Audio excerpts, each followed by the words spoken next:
Good afternoon, everyone. How's everyone feeling? I just wanted to come in and make a quick video here on my, I took a little break here, but if you haven't noticed, it's starting to get worse. And Trump's tariffs that are coming, which I think we start on April 2nd, I don't know that it's going to get any better from here. If it does, great. But if it doesn't, that's something that we need to talk about. Let's start off with what you can do in preparation for this. Obviously, there's a lot of people on YouTube, including yours truly, talking about different things that can get you ready in that mindset. Because let's face it, it is hard. I know I have 2 kids and things are very expensive right now. And it's almost a challenge to, keep up with the expenses and stuff like that. So I'm not here to preach to anyone and tell you what to do with your money. You know what you need to do, and hopefully you can also do it too. But it all is going to go back to the basics. We're going to have to really trim fat where we can, look at our budget line item by line item, and really maximize savings as much as possible, figure out ways to increase income, cut spending.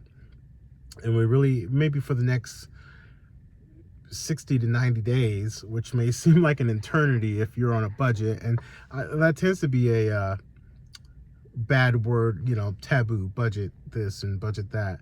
But think of a budget. This has helped me over the years. Think of it as a budget as freedom. When I budget, I have freedom to spend that money however I choose, because why? It's in the budget. I'm not going outside of the budget. I'm staying within my budget. So therefore I have the freedom to spend that money and not feel bad about it. And you shouldn't feel bad about it if you do a budget. When you do feel bad, well, you got to have a different conversation, because you never want to feel guilty or stuff like that. Now, if you're in the hole a lot and you're spending and living lavishly, then you should feel bad, because that's just not good. Poor planning. But with that said, I just wanted to come on, and I didn't want to push any more fear or anything like that, because I don't think that's good for anyone. But the reality of it is things are changing at a rapid rate, and they're changing fast. Before we get into that, please like and subscribe and comment and share. I appreciate it. Let's get right to it. So again, it's not rocket science. Here's what I'm going to tell you. I've told you this before, time and time again. Moving forward, if you haven't done it at the beginning of the year, then now is your time to take action. Don't feel like you're going to get left behind or like that. Just sit down. It doesn't have to be even on an Excel sheet. If you want to tech out and do an Excel sheet, fine, do that. But just for the sake of whatever it is that will keep you honest and keep you on track, I recommend you do that. So if it's a legal pad, if it's an Excel sheet, or some type of app service, I know like there's they don't sponsor this video, but Mint and I don't know, I haven't used one of those in a while. Just use a spreadsheet, but track your expenses. And something I just did even recently is audit my bank account, like my not bank account, but my statements. And I went back as far as really to November, just to kind of get a full picture of everything. And so it's helped me out. And be honest with you, I even found a few things in there that I didn't even catch, and I caught that, and we're able to cancel those subscriptions and whatnot. My point is, just audit with a fine-tooth comb. Literally look at all those charges, look at all those debits and stuff like that. Calculate your total debt, know where things are going, where you currently are, and if interest rates have changed and you've carried credit card rate and stuff like that, your payments change, update your spreadsheet, put those calculations in. Now is the time to really be as fiscally responsible as possible. I'd recommend not for the next 30 days at least. Try and get your house in order. Try to do that and know what's going on and what's your income, what's your outflow. Because that way you can at least, I know for myself, I used to be like this. When I would have to sit down and do this stuff, it would give me a little bit of anxious, because you don't know what you don't know. It's like waiting for a doctor's a report from a doctor's visit. You're always nervous trying to get that.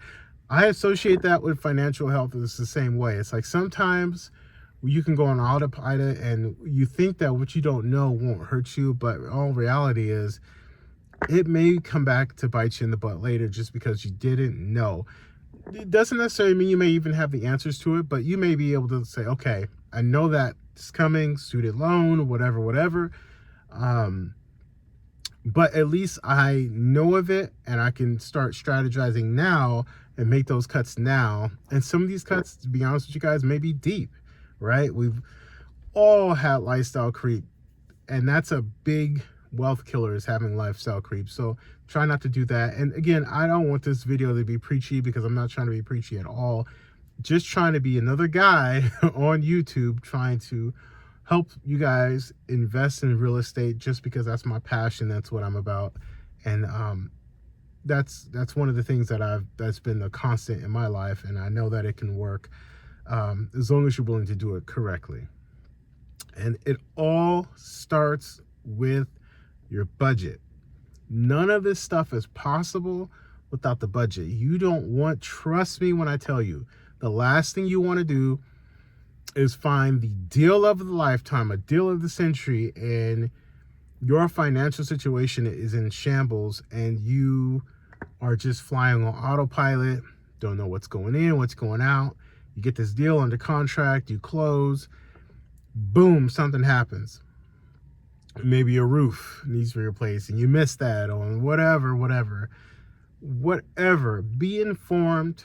And the only way to do that, I believe, financial freedom always starts with your budget. We gotta make budgeting sexy again. And I don't know how to do that. I'm just here to offer my opinion. Look at your income and outgo. And I'm the type that always tries to, what can I do on the income side, right? What can I do to generate more income? Whatever it is, pick up a weekend job for a little bit. One thing I'm doing right now is I'm thinking of ways to create income without actually having to physically do it. One of the things I may do is I may write an ebook here just telling my story on how I purchased my first investment property and how I purchased my first home with zero down.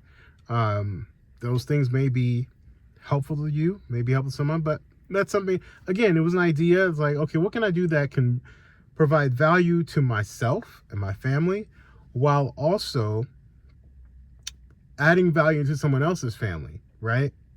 Because I know there was books during my journey that I read, like the famous Rich Dad Poor Dad, that kind of altered my thinking and revolutionized my thinking, and it gave me a good mindset of what I was after, right? It spoke to my feeling, right, of what I knew I was on to something. I just couldn't quite, put it there. And that book helped me answer some questions. So I say that to say, like, I'm going to write a book to hopefully help someone out there that was in the same situation that I was in and get your first or next real estate deal.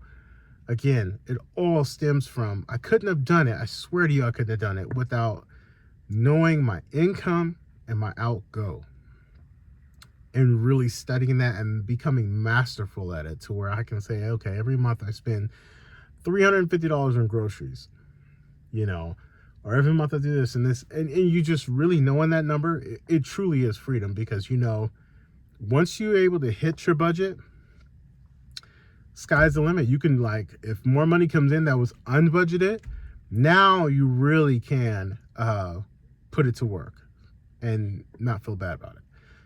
Please like, subscribe, comment, share. Hope you guys have a blessed day. Take care.